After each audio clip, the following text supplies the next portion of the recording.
Thank you all for coming to the PY and Kim May W. Tang Centers for Silk Road Studies' first annual Tang lecture. Special welcome to Oscar Tang, to Agnes Shu Tang, and also Nadine Tang. We're very happy to see you again after a very successful opening inaugural lecture in April.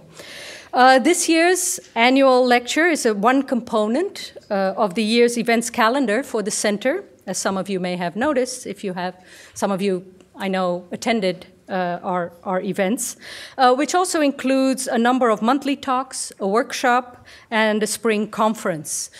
This year, we are focusing on the historical maritime exchange networks that have linked China to other parts of Asia and beyond. This year, we are particularly interested in the ways in which the Maritime Silk Roads, beyond the facilitating the movement of objects and materials between places, have also been vectors of physical, cultural, and economic transformation. So we're very happy to have with us today Tansen Sen, who has worked for quite a number of years on Indian Ocean connections, and in particular the connections between India and China. Tansen Sen is director of the Center for Global Asia. He's a professor of history as well at NYU Shanghai. He's also a global network professor at NYU. He received his MA from Peking University and his PhD from the University of Pennsylvania. Tansen is particularly interested in Asian history and religions and has, as I just mentioned, a deep scholarly interest in India-China interactions. And in that regard, over the last decade or so, he's been working on Indian Ocean connections, so the maritime routes, which fits well into our annual program. He is the author of a number of books, including Buddhism, Diplomacy, and Trade, the realignment of Sino-Indian relations from 600 to 1400. He's also the author of India, China, and the World, A Connected History, and I actually have, it just came out, 2017. You can find a flyer of it on the table at the entrance. So we're very happy. He shared with us a copy of this wonderful volume, and I'm very eager to get started on it. He's currently he's done extensive research in India, China, Japan, and Singapore, with grants from the American Institute of Indian Studies, the Japan Foundation, the American Philosophical Society, the Chiang Ching-kuo Foundation, the National Endowment for the Humanities, and the Institute of Southeast Asian Studies at Singapore. He was also the founding head of the Nalanda Srivijaya Center in Singapore and served on the governing board of the Nalanda University. Today, he will talk about the Mongols and the changing patterns of Indian Ocean connection. So please help me welcome Tansen Sen.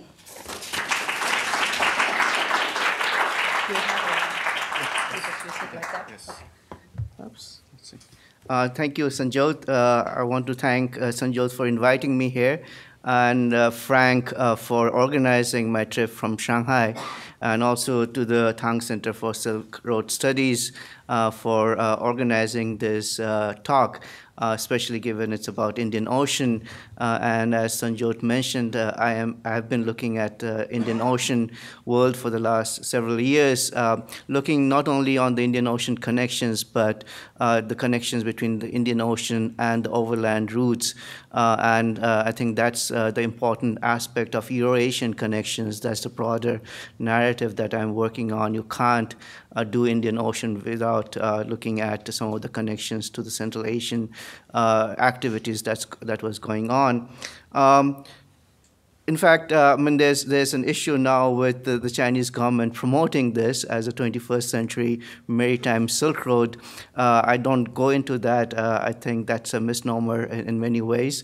But clearly, I don't know if anybody knows where that term maritime Silk Road originated from. In fact, Angus is here. In 1988, UNESCO organized a conference in Quanzhou, and they called it the Maritime Silk Road. This was supposed to be along with the books that they did on Central Asia, right, the Silk Road books, and they wanted to do Maritime Silk Road books as well. So the first time it seems that phrase was used, it's not the creation of the Chinese government. It's actually UNESCO who created this in 1988, and the Chinese government then started using it. But for me, the integration of the land route and the sea routes were the most important one. Those of you who have read Janeta Bulugod, she argues that this integration took place in the 12th century, but clearly it happened much before that. We see this from the networks of the Sogdian traders who were trading both overland and by the sea, and there were connections between both those networks, the overland and the sea routes. I think many of you have read about Faxian, the Chinese monk who went to South Asia, and he goes overland, comes back by the sea route. So you can see the knowledge about how these routes are connected existed in the 5th century. There's another Tang geographer called Chiatan, and then he talks about the routes that link China, Tang China, to eastern India. And one of the routes was actually from Annam, northern Vietnam, all the way to eastern part of India. So you can see how South China Sea is actually linked to eastern India, the land and the sea connections. Ibn Battuta, I'll say a little bit about him today, also goes to Yuan China because an envoy from Yuan China had come to Delhi Sultanate and wanted to build a temple in the Himalayas, and the envoy from Yuan had come by the maritime route. So certainly this knowledge about connections between the sea and the land existed for a long time, certainly starting from the 2nd century CE onwards. Also commodities were also linked by the land and the sea routes. Lapis lazuli from Afghanistan would often show up in Southeast Asia and the southern coastal region of China. Hepu, which is in Guangxi, has some of the really very nice lapis lazuli from Afghanistan. Silk, we see land and sea combination of transporting that commodity. Cowries from Maldives goes all the way to the Shang capitals quite early. We also have porcelain that comes by the sea route and goes into all the way into Delhi. So the sea and land connection is what fascinated me. So Indian Ocean is one aspect of the larger study of the Eurasian connections that I'm interested in. Especially now, I'm writing a book on Zhenghe, and this talk is actually based on the studies that I was doing on Zhenghe. It became relevant to look at what was happening during the Yuan dynasty of the Mongols' time, because there's clearly connections between, as I will argue today, between what was happening during the Yuan period and the Mongol period and what happens with the Zhenghe missions in the early 15th century. And so this is something I've written a couple of articles on Zhenghe missions, but this is to study the precedents, the earlier part of what was happening in the maritime world before the missions, early Ming missions took place, the Ming voyages took place. So this book is called The Ming Voyages because it's not only Zhenghe who goes, there are other unique envoys who are going across the South China Sea, East China Sea, and the Indian Ocean. So it's to look at these Ming voyages that took place in the Indian Ocean, and I argue it's connected to what was happening during the Mongol period. The Mongols in the Indian Ocean world is perhaps a new topic because if you look at the map of the Mongol Empire, it's always land-based and images like this, riding on horses. But they also were sailing on ships, and that's what I'm going to show, that ships were also a very important part of the story, of the narrative of the Mongol history. And this is quite clear if we actually look at two very important people who connected the Eurasian landmass and the sea routes. One is, of course, Ibn Battuta, the other one is Marco Polo. Ibn Battuta, in particular, travels by the sea route from South Asia to China. Marco Polo goes by the land, comes back by the sea route. So their narratives are actually very important to understand also the land-sea connections and the Indian Ocean connections during the 13th century. And I think these are important sources to understand some of the things that were happening during the Mongol period, including, most importantly, I think, technological developments with regard to shipbuilding, and also the weaponizing of the ships. These are something new on the Indian Ocean because people usually, when they think about Indian Ocean, it seems to be less violent than Central Asia, fewer wars.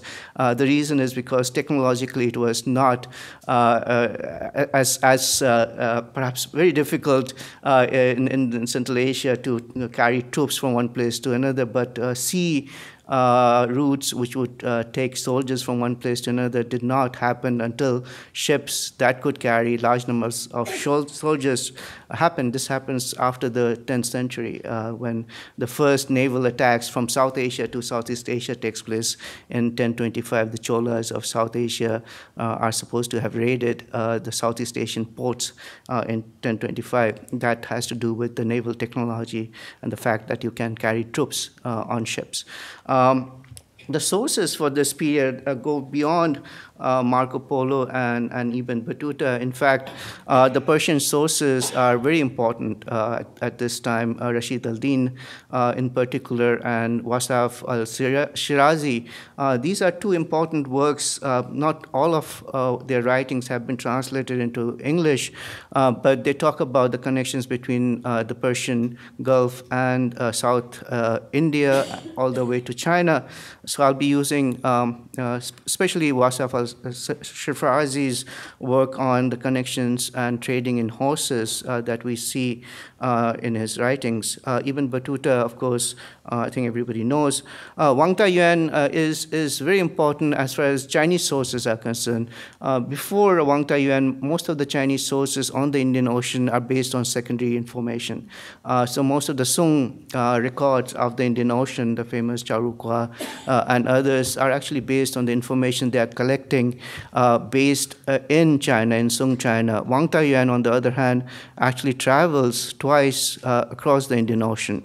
And so his narrative is actually eyewitness account of what was happening in the Indian Ocean. This is the first detailed record by a Chinese who actually traveled on the Indian Ocean during the Yuan period. So these are some of the important sources.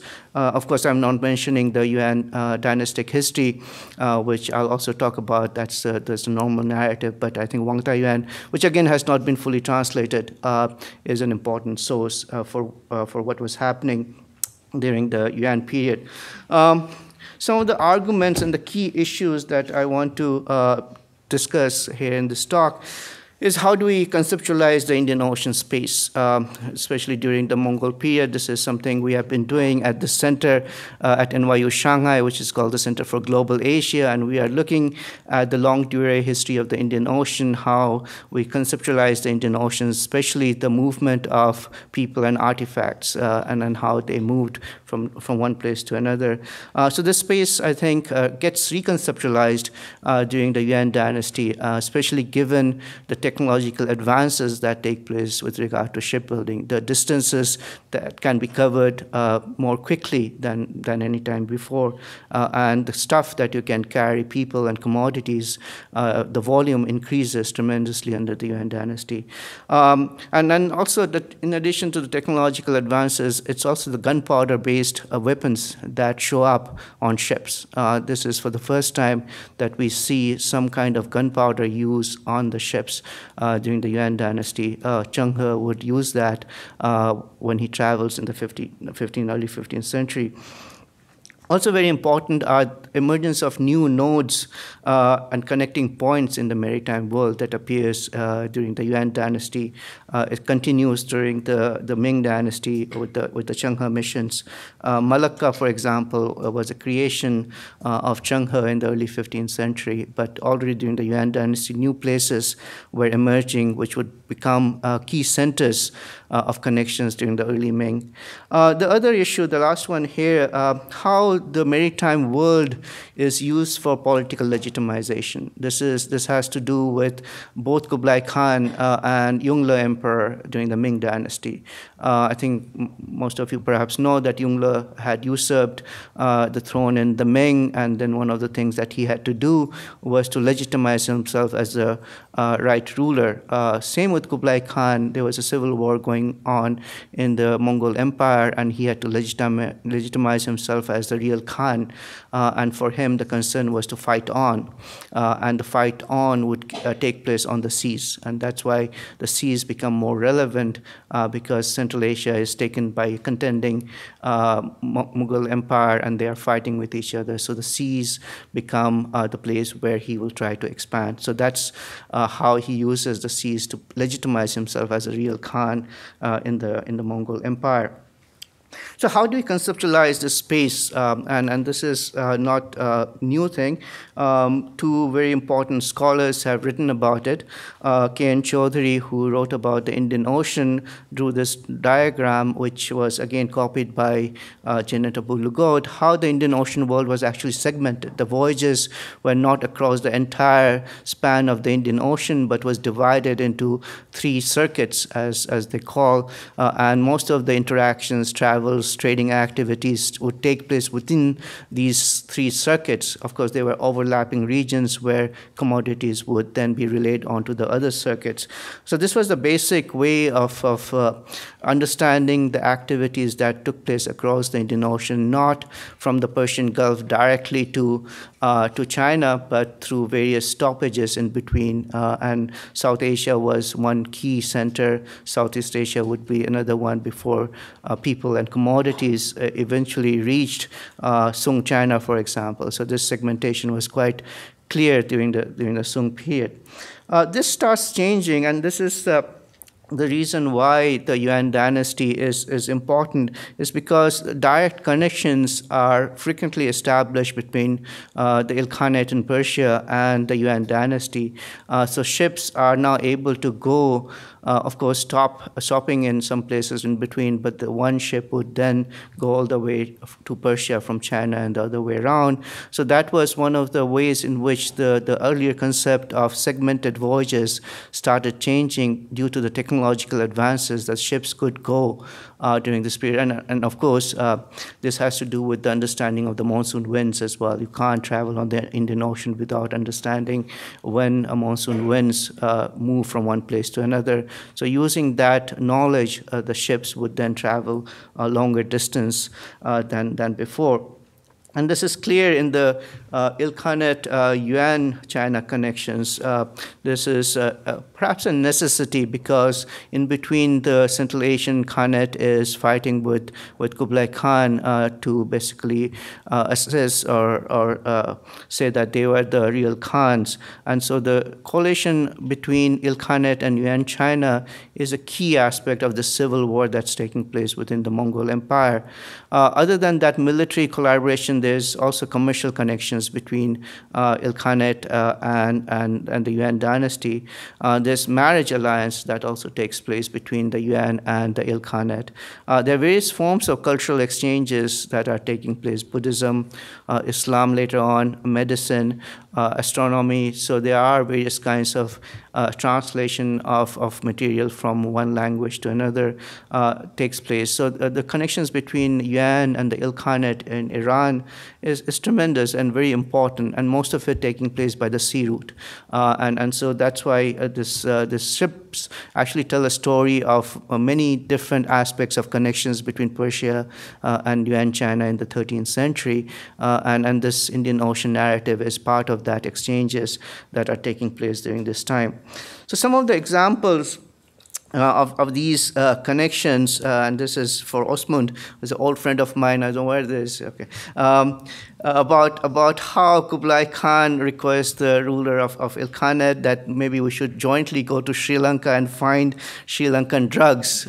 These are not cocaine or other thing. These are longevity drugs that they are looking for in Sri Lanka. There's also a mention of them looking for Buddhist relics, artifacts, because one of the ways in which Buddhist artifacts are being used at this time is also to legitimize a regime. And it seems that Kublai Khan was interested in that as well. So there are mention of missions going to South Asia to search for this. What is important here is a joint searching of these artifacts between Ilkhanate and Yuan China that takes place. Marco Polo, of course, mentions this taking a Mongol Yuan princess to Persia. That is a bit controversial because the controversy with Marco Polo is that he is not mentioned in Chinese sources, but there's a huge book that has come out saying Marco Polo did go to China. This is in response to the earlier book, Did Marco Polo Go to China? Question mark. But clearly it seems that there were missions, and Yung Latatian actually mentions a mission from the Yuan to the Ilkhanate in 1290. Comes pretty close to what Marco Polo was saying. Of course, his name is not mentioned. In 1297, there's mission from Gazan to Yuan China that takes place, and it's recorded in Chinese sources. There are also merchants, very famous and rich merchants who are going back and forth, and one of them is mentioned in Persian sources as well. So there are various sources that actually tell us about all these connections between the Ilkhanate and Yuan China during the 13th century. Within these connections, South Asia is a key transit center, and Coromandel Coast, which during the Song Dynasty was already an important transit center for trade between China, Song China, and other parts of the world, remains very important. But then it shifts to the Malabar, and this is a major change that happens, that the Malabar coast emerges in the 13th century as a key transit point, and this is where the connection to Changhe also takes place, because Changhe missions would go to Cochin and Calicut on the Malabar coast and then go to the Persian Gulf and Eastern Africa. So the shift, the new node then here is the emergence of the Malabar coast as a connecting point between Persia and China, China and Persia. There are shipping and commercial links to South Asia, between Persia and South Asia, China and South Asia. There are diplomatic connections also between Ilkhanate and South Asia, Yuan China and South Asia. I'll show you some of these diplomatic missions that took place between Yuan China and South Asia. There again, and this is perhaps something that needs to be studied in more detail, the Buddhist, Islamic, and the medical interests that connected these three places, Persia, South Asia, and China, including Tibet, actually, are quite important. The exchange of knowledge and circulation of ideas, technologies that takes place in the 13th century, in fact, is very, very important. And I mentioned some of this in my book that just came out, how things circulated between Eurasian places in the 13th century. So what the map then is what we see is Yuan China going to the Malabar coast and connecting to Persia, Ilkhanate established there, and so that becomes the pattern of sea travel and commercial inter-exchange between Persia and Yuan China. The Malabar coast becomes an important factor, but it's beyond that actually, and there's a very interesting record of a person who is based on the Coromandel coast, actually, of South Asia. His name is Sai Ti in Chinese, which is perhaps a reconstruction of Said. His family was engaged in commercial activity previously. His father seems to have, this is from Chinese sources, received imperial favor from the ruler of Mabar, which is located on the Coromandel coast. And then he himself worked at the court, and then he would send his own embassy to Yuan China. This is a South Asian Arab Persian staying in South Asia and sending embassies to Kublai Kublai. Then in 1291, the embassy from the Yuan comes to him and says, we'll take you to China, because he had requested that he defect to China, Yuan China, and so he had said he is not getting along with the rulers of Mabar, and he wanted to defect to Mongols. So this 1291 embassy from the Yuan court actually took him to Yuan China. And when he arrives, he is given a Korean wife by Kublai Khan. And then he reaches out to the father of this Korean woman and sends his own embassy to Korea. And then he dies in Beijing in 1299. His body is sent to Quanzhou. And the sources are very, very interesting. It's in the dynastic history of the Yuan.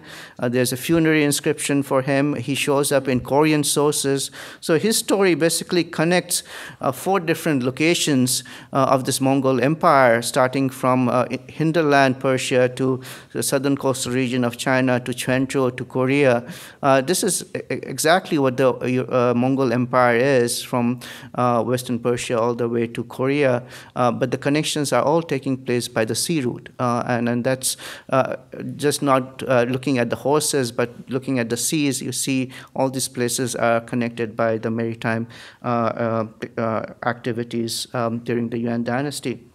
Making that possible is of course, the technological development that takes place.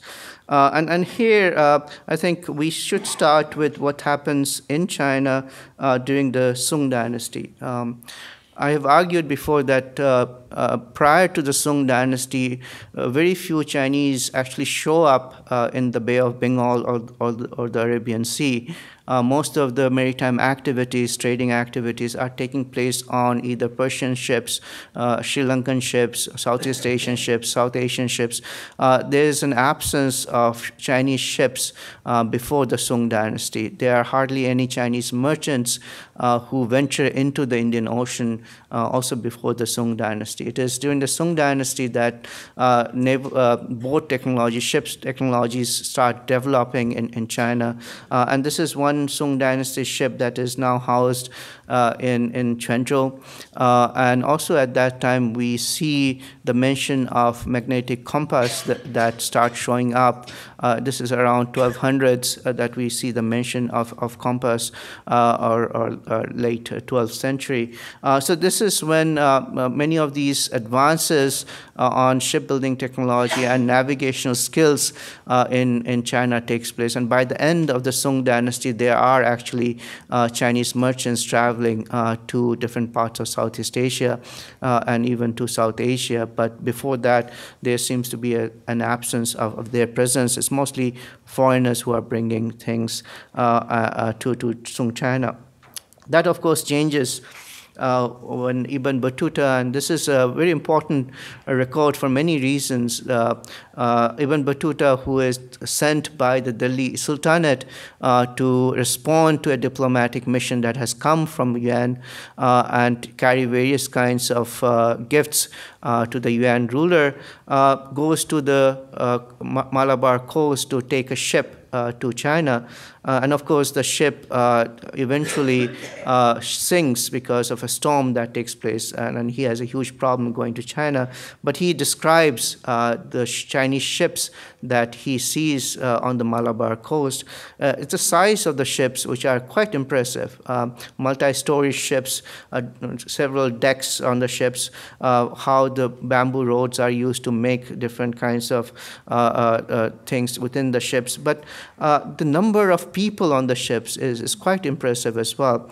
1,000 men, 600 whom are sailors, 400 carry arms. And this is getting to the militarization of the Indian Ocean when you have soldiers. Zheng He carried about 26,000 soldiers every time he was traveling.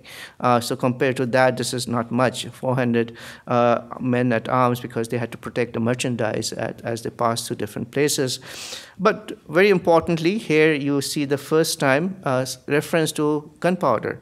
the naphtha that's being used, the naphtha throwers that was used on the ships.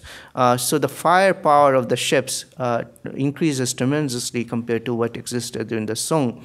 And so this development in shipbuilding technology, not only the carrying capacity of the ships, but the weaponizing of the ships are quite important, I think, to understand the Chenghe missions in the early 15th century. It's happening during the Yuan period. Some of the later ships would carry these kinds of cannons. And Sun Lai-chen, who is based in California, has written about the use of gunpowder in late Yuan, early Ming, has talked about some of these gunpowder-based weapons, many of them mounted on ships also.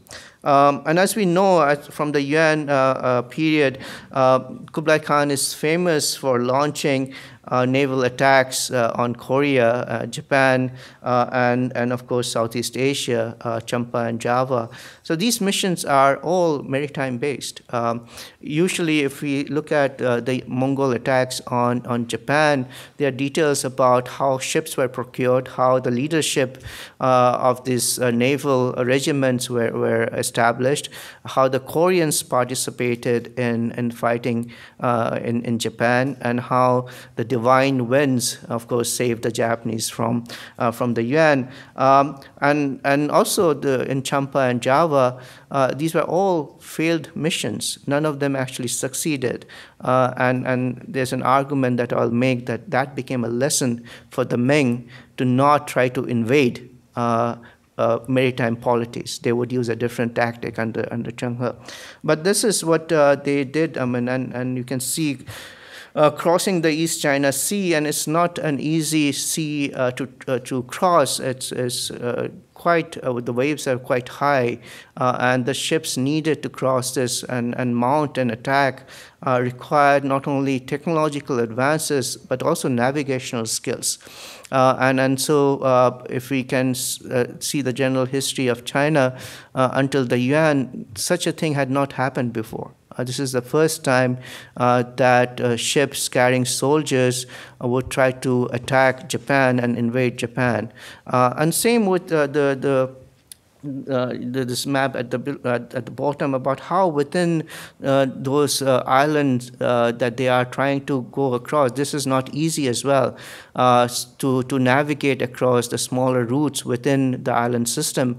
And clearly what you have is not only development of shipping technology and military technology, but also navigational skills, how you travel through this island, groups of islands, which is not easy to do so. The Yuan dynasty ships, some are found in Japan, are being excavated now. They also appear in diagrams, paintings as well. And these images are quite interesting to see how people are fighting on them.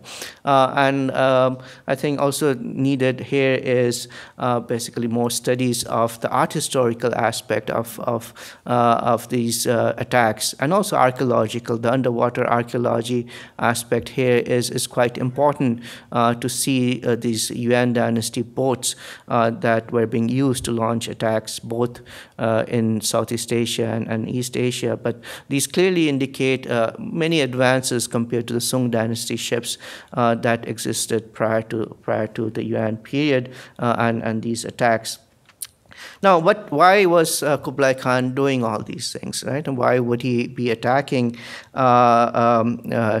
Japan and Southeast Asia? And this has to do, I argue, with him trying to legitimize himself as the real Khan. As a Khan, he has to show that he has the power to expand the Mongol Empire, and the land mass has already been occupied by the Mongol empires. Now what is left is beyond the seas, and that's why his interest in Japan, that's why his interest in Southeast Asia. So the next frontier is basically the maritime world, and that's why it seems to legitimize himself as the real Khan, he has to launch attacks on these maritime polities.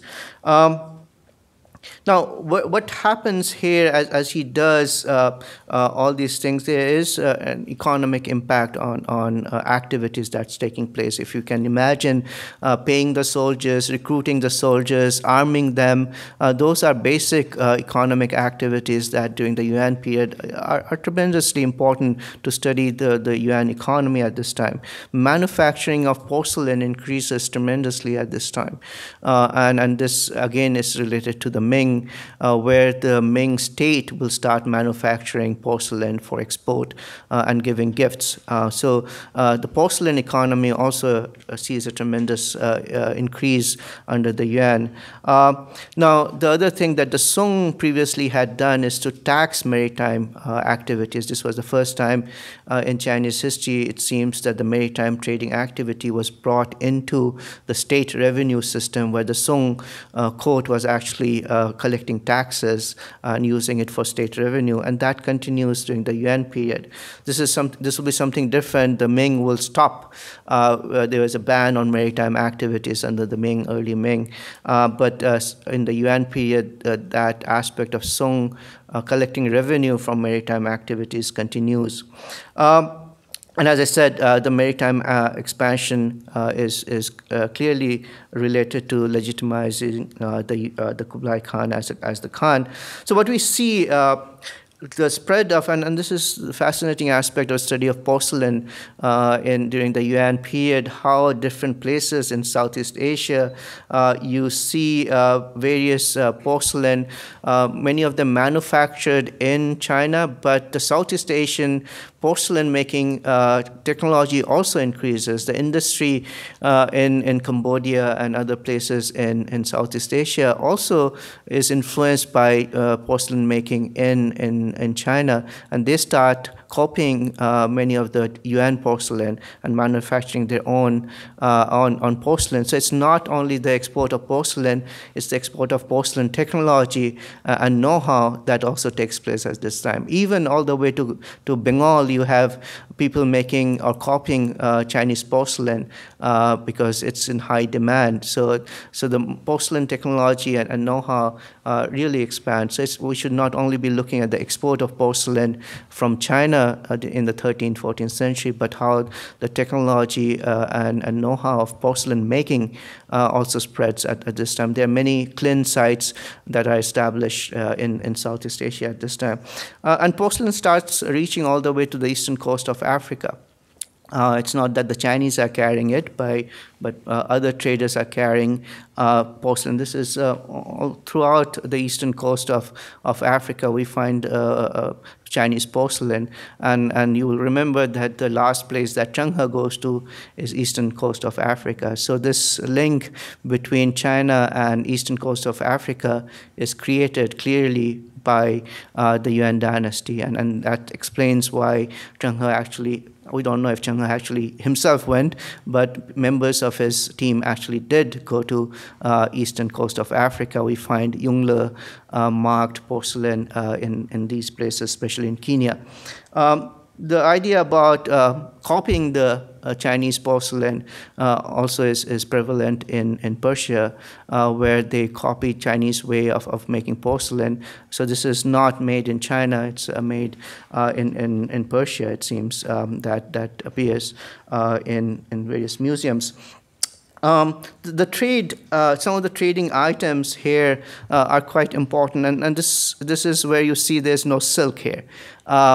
Silk is not a key commodity, and that's why I have a problem calling this Maritime Silk Road, because the overland Silk Road has its own problems as well. But clearly one of the important aspects here in the 13th century is porcelain.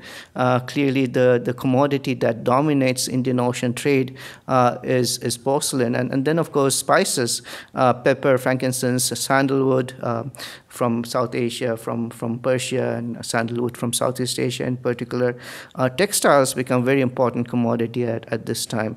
There's also trading in silver that's taking place. So the commodities are quite diverse, and silk is quite limited at this time. We do see silk being carried, but they are carried as gifts from one place to another, and that will continue during the Ming period. Also, something is this mechanism of maritime trading activity. What emerges in the Yuan period under Kublai Khan is this two system of private and state-supported trading activities. The private traders are engaging in their own trade, but the state also comes into this economic activity beyond the coastal region. This is, again, something very new. The state the Chinese state, the Yuan state, is actually sponsoring and engaged in trading activities. So both Ilkhanate and Yuan China are supportive of certain merchant guilds and certain trading activities. And so the incorporation of state beyond just taking state revenue through taxes, but directly engaging in overseas trade is something quite important. So this is, again, a major development, I think, with regard to the Yuan China's engagement with the Indian Ocean world. So what's happening, and this the pattern of trading activity is quite interesting. How one commodity is exchanged for other, and then a third commodity comes in. Certainly, one of the major items of trade that the Yuan Chinese want are Arabian horses, and we see that going into South Asia, where sometimes they are exchanged for South Asian gems, spices, and textiles, which are then exchanged for Chinese porcelain, silver, and in small amount silk. This is where silk does show up a little bit. But clearly, what is very important and interesting is how horses were traded, and this mechanism has been studied by Japanese scholars and German scholars as well. The trade between Persia, South Asia, Southeast Asia, and China. And this is Wasaf writing in the 13th century. And this highlighted part, I'll just read out because it gives you the price of horses, the way insurance ran, the amount of this trade that was taking place, and how temples in India were engaged in this trading activity. So that it says the price of each horse was fixed from something of old at 220 dinars of red gold, on the condition that if any horses should sustain any injury during the voyage or should happen to die, the value of them should be paid from the royal treasury. So that's indicates the state involvement in this activity. It is related by authentic writers that in the reign of Atapak Abu Bakr, 10,000 horses were annually exported from these places to Mabar, Kambayat, and other ports in their neighborhood, and the sum total of their value amounted to 2,200,000 dinars, which was paid out of the overflowing revenues and estate and endowments belonging to the Hindu temples, and from the tax upon courtesans attached to them, and no charge was incurred by the public treasury. So it's fascinating how many different aspects of trading activities was connected to the temple, state, private traders, and so that again is something will continue during the early Ming period. Coming to this aspect of political legitimization, then, and I'll pay a little attention to this. I think this is important, especially for me to understand what happens with the Ming voyages with Zheng He. As I mentioned, that what Kublai wanted is to legitimize himself as the great Khan. This was a contention that happened after Genghis Khan died, who would then become the next great Khan. One of the ways of doing that was to demand tribute missions from foreign polities, that foreign polities should come and pay tribute to the great Khan. Naval expansion was necessary, as I mentioned, because land was already occupied. There was a civil war going on. For Kublai Khan, the expansion could take place overseas, and that's why attacks on Japan and Southeast Asia.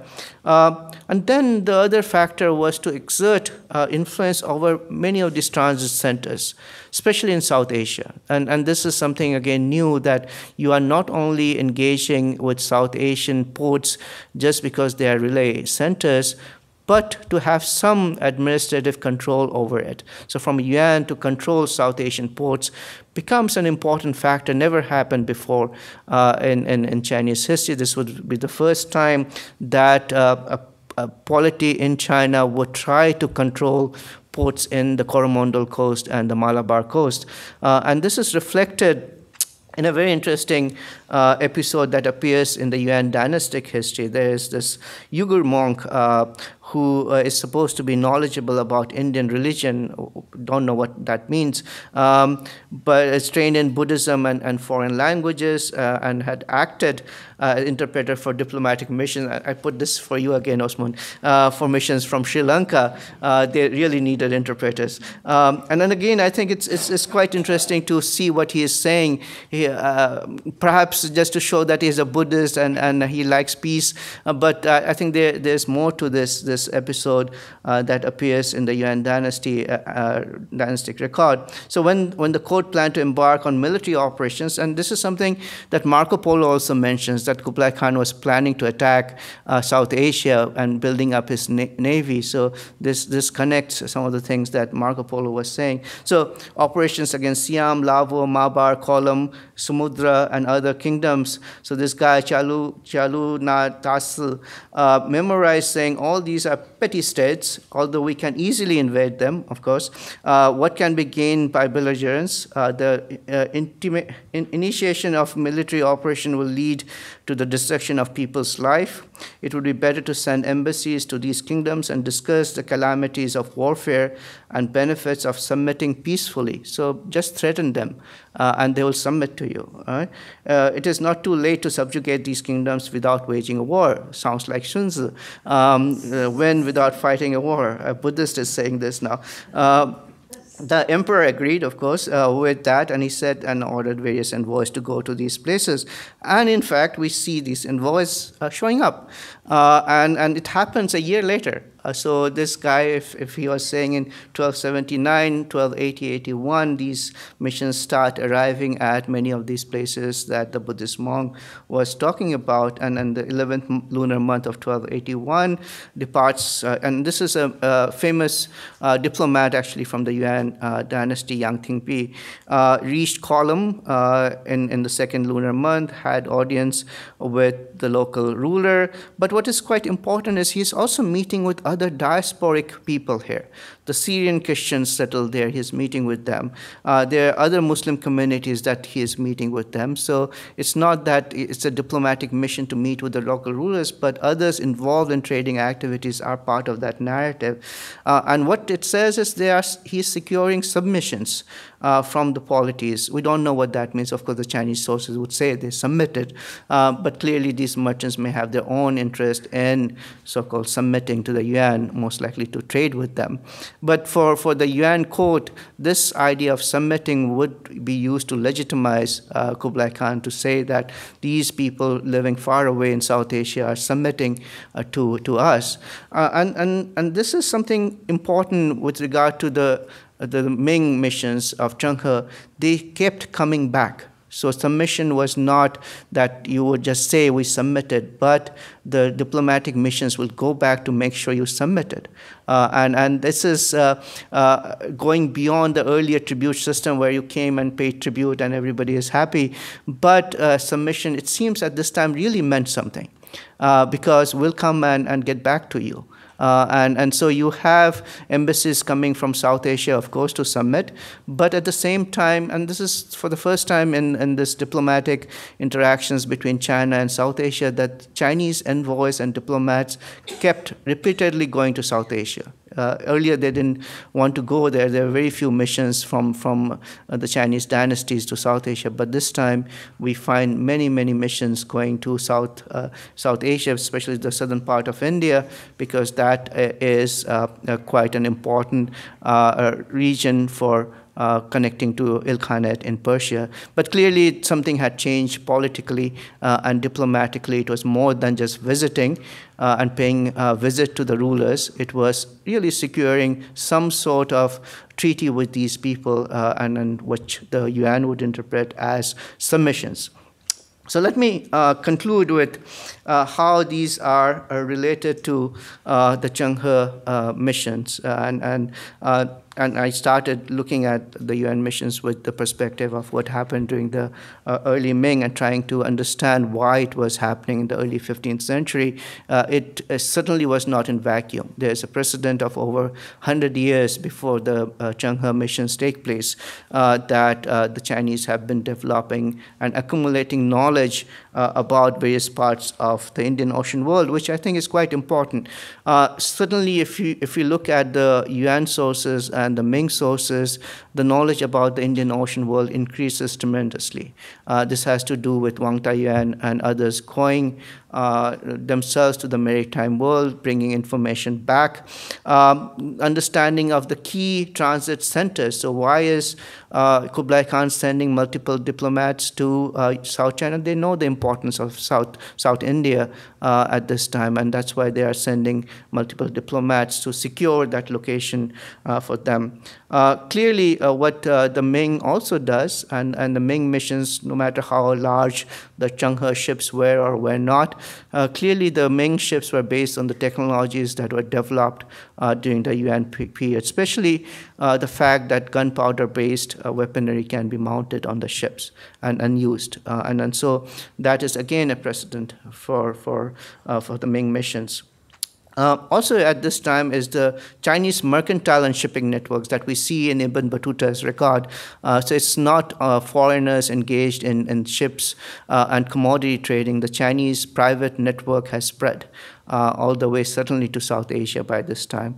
And that will become an important point of contention between the Ming state and the private Chinese traders. And the first emperor of the Ming would institute a ban on Chinese traders trading with foreigners, and that would lead to many of these Chinese traders moving to Southeast Asia. So some of the largest Southeast Asian Chinese diasporas are actually formed in the early Ming when the ban is instituted.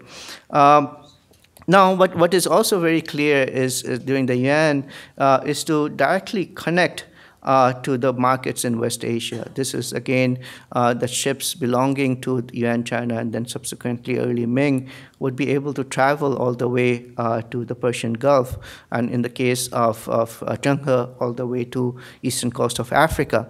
And so that voyages, extended voyages, become common for not only the private traders but also the state.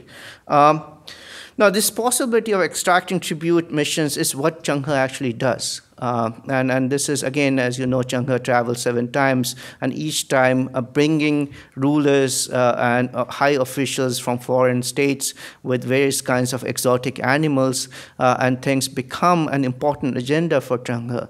He's not going there for peace and harmony. He is extracting tribute missions and sometimes carrying away the rulers by force as well when they disagree. And so the beheading of foreign rulers take place under Zhenghe. But clearly what Yongle at that time is interested in is similar to what Kublai was interested in, to legitimize the fact that he is the legitimate ruler because he had usurped the Ming throne and become the ruler of Ming China.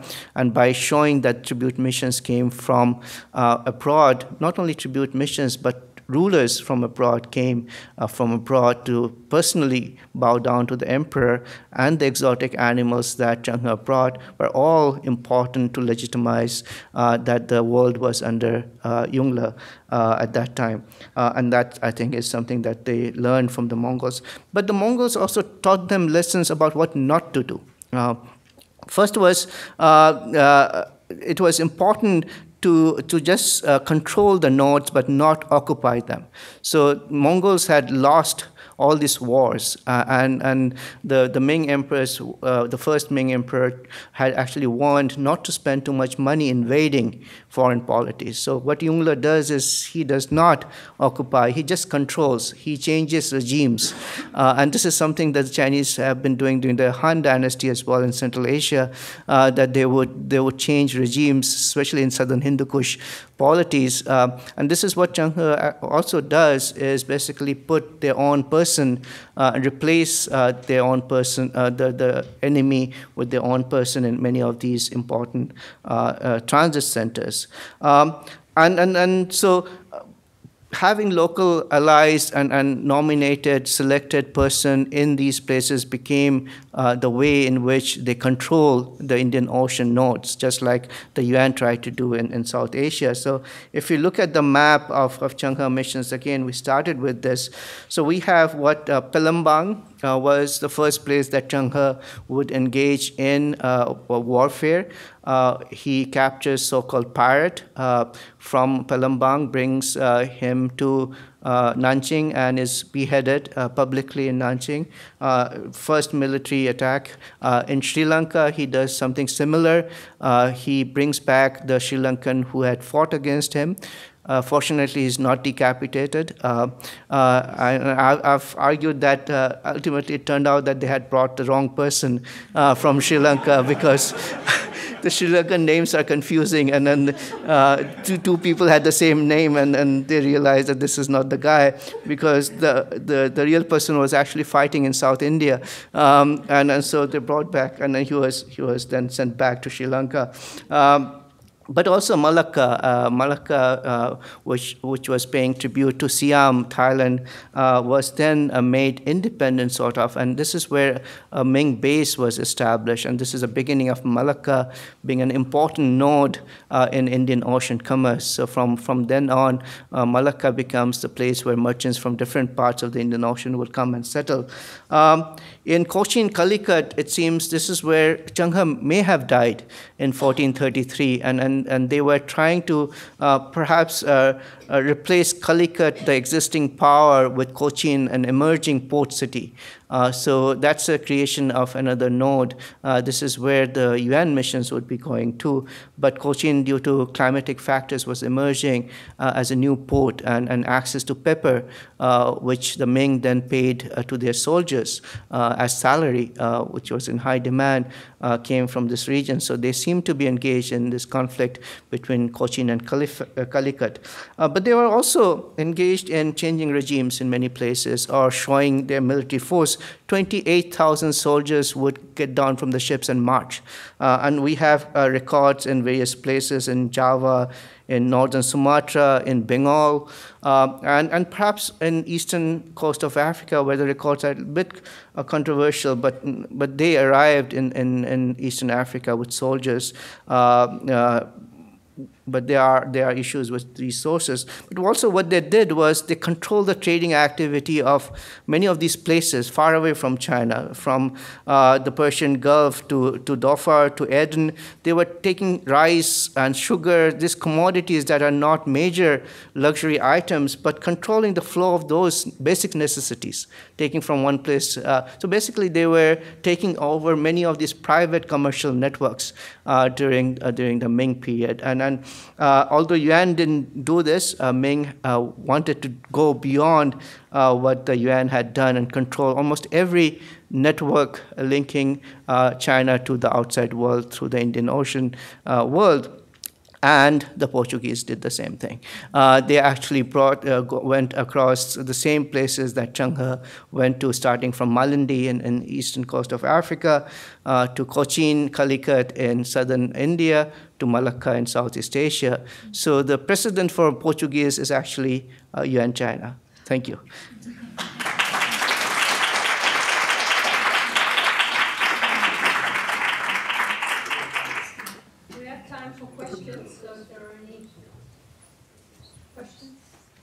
Does the use of naphtha imply a contact with Constantinople and Greek fire? Yeah. Okay, the second question is, how did the technology for porcelain spread? Because I would think that would be a trade secret, like silk. You may want to just repeat the question. Yeah. Sorry, is there a microphone? No, there's one microphone. Could you just repeat your first question? Let me write it down. Okay, how did the technology for porcelain spread? Because I would think that was a trade secret like silk. If silk was a trade secret is also a bit controversial. I mean, India produced silk before this story about silkworms being carried over. So I think porcelain was also not state guarded. State came comes in later on to manufacture porcelain. Porcelain was privately manufactured, and as the Chinese traders started going out, they carried that way of manufacturing porcelain. So it was much easier to get that. The problem was the kind of soil you need to manufacture certain kind of porcelain. It differed. So the quality of porcelain was different. So as you look at Southeast Asian porcelain, they are much better than the South Asian porcelain, which were terrible in quality. So the technology spread, know-how spread, but the actual ingredient to manufacture porcelain differed from China to Southeast Asia to South Asia.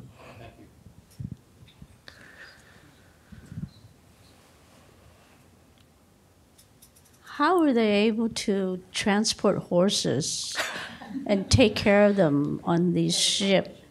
I should have brought some pictures about it. Yes, I actually looked at that, and there were ships that were styled in such a way that there were cabins for horses and feed for horses that's available mostly on the upper decks, so that there's air for them as well. Many horses died. I mean, that's why you have huge problems, and it's not easy to transport horses across from Persia to China. So they would actually bring them to South Asia, where they would graze for a certain time and then take another ship to Southeast Asia and from there to China. So in case of horses, they were actually following the segmented voyages because the horses would not last long. And there are reports in Persian sources about how many horses died for each voyages. But they were not only transporting horses. So if you look at Genghis voyages, giraffes, right, were transported. And giraffe seems to be a very common animal that the Arabs were actually transporting around the Indian Ocean. And there are images of giraffes on ships in many places, including in Orissa. Yes, so large animals, including elephants, Hannibal was also transporting across the Mediterranean, I think, elephants. So yes, ships could carry animals, and there are some pictures of how these animals from the later periods were put on ships. Tenzin, I apologize for putting you on the spot. No. I have not read the newest scholarship on Marco Polo, supporting his travels. Your personal opinion, do you think he made it to China? Well, actually, I teach a course on Marco Polo, so I think it's worth teaching, and that would indicate that he did go. So the argument that was placed in that book, I think it's from British Museum, what's her name, wrote it, Marco Polo does not... Francis Wood, right? Francis Wood, yeah. So she says that Marco Polo does not mention the Great Wall, he does not mention chopsticks, and he does not mention foot binding. And that's why he did not go. So the Great Wall during the Yuan is problematic. It's later Ming that places that he went to, and he lived with the Mongols who did not practice foot binding and did not use chopsticks. And so clearly, I mean, and I think this book that has come out, and there was a review of Francis Wood's book. A very important Mongol scholar wrote it, about 50 pages of book review. Never happened before, will never happen again, and totally criticized that book. Yeah. How about people Batuta in China? Yes. Also problem. And Arabic literature, it's very controversial. Yeah. But the argument also is not as. Yes, so the argument, the controversy about Ibn Battuta is, did he actually go to Peking? And it's clear that from his records, as I see it, he did go to Quanzhou. Whether or not he traveled all the way to Beijing and saw the emperor, as he claims, is problematic. But all the way from India to Southeast Asia to Quanzhou, you can see that can be corroborated with other sources. The Quanzhou to Beijing part is dicey, yeah. What about sharks? Sharks? Shark fins? Maps. Huh? Charts, navigational charts. No, they ate sharks too. No, yes, and the Chinese did. I mean, so there is charts from the Changhe missions, the navigational charts, but the Chinese were not the first one to do it. The Arabs did it, and I think what has survived now is the Changhe navigational charts, which are quite impressive about how to travel from China to all these ports and islands. And it's fascinating what they use as base are often small islands. And they go from one place to another by basing their ships on small islands. So if the records are correct that 250 ships travel together, that's a huge number of ships, and not every ship would travel together, 250. It's very difficult to do that. So some would stop at various islands and others would move. So not 250 ships were traveling at the same time. And they developed how to avoid various kinds of reefs and things. And yes, the charts actually highlight mountains, peaks, because from the ship, what you see are the peaks and the hills. So many of these places end with the Chinese character for mountain. And so the navigational charts, which are based on the earlier Arab Persian navigational charts, because many of the navigators on Changhe ships were actually not Chinese, mostly Arabs or Persians. Yeah. Yes, I wonder if you could comment on the development of the sternpost rudder. If I saw your illustration correctly, the Yuan did not use sternpost; they used an oar on the side. Yeah. And if I remember, Zhenghe had sternpost rudders. What effect did that have on the exploration? Yes, I think that was a crucial, again, perhaps coming in later part of Yuan, perhaps brought in from Southeast Asia and introduced into China. Certainly the rudders for the, I mean, we have one rudder in Nanjing from the Changhe ship, but that has been used to calculate the possible size of the Changhe ships, which are, again, controversial. Yes, they had huge impact, and I think sailing during the early Ming was tremendously impacted by the use of rudders. The Yuan ships that are found in Japan do not have that. And so I think it's a technology that's coming in and continuously improving. And then we have to imagine this is starting with the Song. What they are doing is renting merchant ships, and the technology comes in through the merchants. But by the Ming, by the Yuan, navy building shipyards come about in China, and they develop their technologies within China, including importing technologies from outside. So by Ming, certainly rudders are very important. Thanks very much for your fascinating talk, Dan Sen. In one of Jeff Waite's controversial article on Zhenghe voyages, he actually argues that how Zhenghe's voyages could be seen as a form of proto-colonialism. But towards the end of your talk, it's interesting that you actually drew like such parallels between the Ming voyages and also the Yuan. And it seems that the Yuan period was actually the time of colonialism even before like Zhenghe's proto-colonialism. So I wonder what's your take on this. Jeff, with whom I'm writing the book on Zhenghe, we disagree about that term, proto-colonialism. I don't know how we'll get to that, but I think what he means with proto-colonialism is different from later colonialism by Europeans. It's similar to the early Portuguese, who do not invade and occupy, put boots on the land, but they control the nodes. And I think that's the important factor that he is arguing that for proto-colonialism is not yet that kind of later colonialism, is that you control the connections within the Indian Ocean by controlling the nodes in the Indian Ocean. And that's clearly what the Ming did.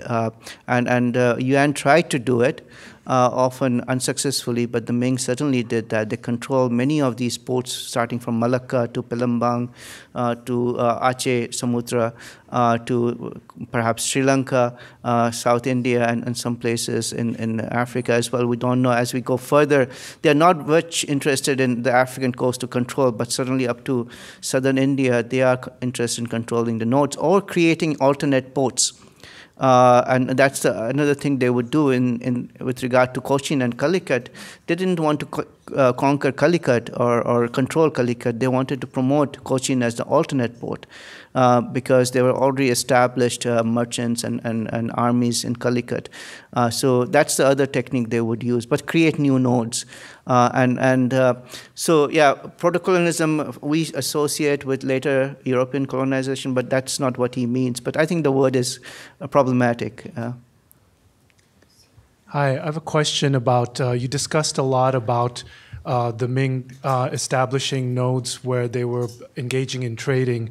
My question is a lot of other cultures during that time and a little bit earlier were engaging in sort of a different type of, so basically going into a place, raiding it, and bringing back goods to the homeland. Was the Ming at all involved in that kind of activity or showed any inclination towards or proclivity towards that kind of behavior? You mean raiding, right? Exactly. Looting and raiding. No, they didn't do that. I mean, they were more interested in controlling it long term. So they would replace the person ruling there who will be unfriendly to them with a friendly person. So they would actually do regime changes and control that place. Yeah, reminds of George Bush. But yes, that's what they would do. I mean, they were not raiding. I mean, they were not interested in looting. They were interested in controlling these nodes. And Jack, it's not only Jeff, actually Robert Finlay, who has written this book on porcelain, also talks about the connection between the Ming voyages and later Portuguese as well. And Roderick Pitak also. So there are a number of people who have compared the early Portuguese and the Ming. But yeah, it was more than looting. Sorry. Osmo, you have 25 questions, you told me. Yeah, no. Not a question, just an observation. Thank you very much for the wonderful talk, and it's very clear. Just regarding, I was very fascinated by the local, clans in Southeast Asia existence. So the other thing that when you look at the coin distribution of Chinese coins found in South India, Sri Lanka, and Ethiopia, and the whole African coast, you get the coins of the southern Song dynasty and the Tang, and most of them are from the Ming. Other interesting fact is that you get Vietnamese copies of the Chinese coins. Huh. So, as I told you, you should come to Sri Lanka in July, and we'll have a look at the porcelain because there are hundreds of porcelain, Chinese. I would call Chinese, but nobody has really worked on them.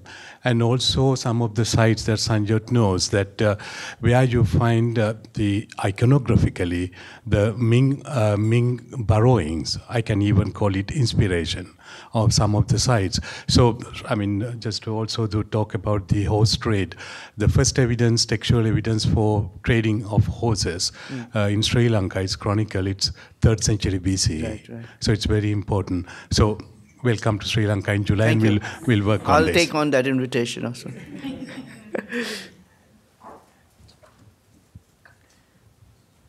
Tencent, this is not a question of gravity, but I think all of us are really curious. How did Zheng He convince that particular local ruler to be taken back to Nanking?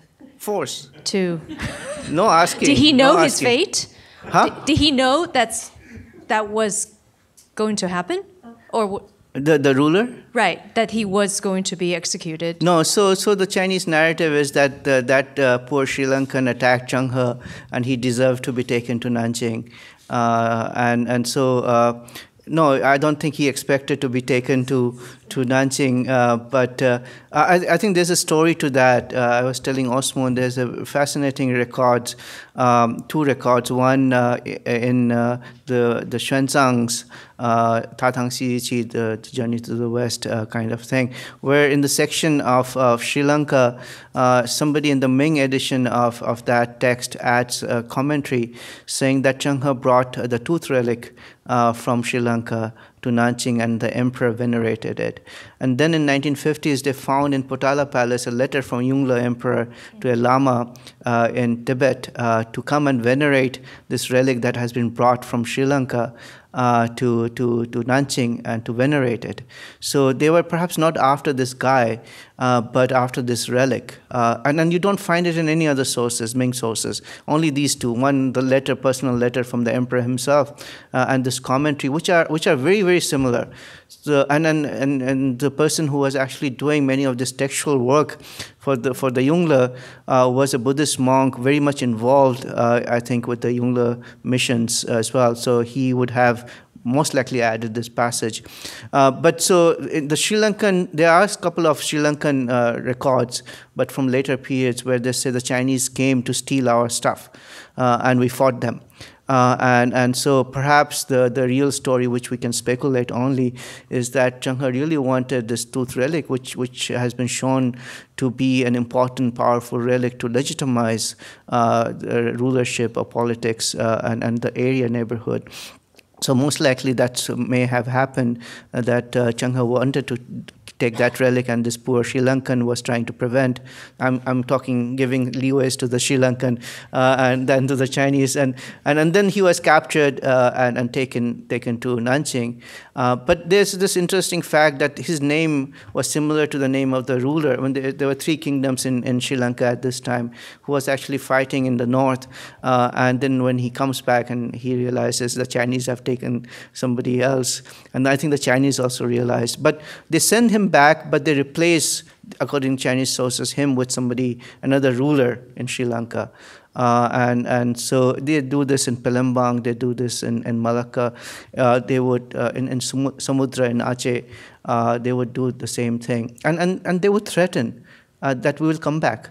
And that's the most important part of Zheng He voyages, that they kept on coming back. And people knew that they are going to come back. So you see, for example, Bengal polity actually sending a letter to Yongle saying that, can you come and help us fight our neighbor? And so they know the presence of this naval power in the Indian Ocean, and they show up with 28,000, and they march from the Bengal port all the way to Bihar, 28,000 soldiers. And so the show of force is very important as well.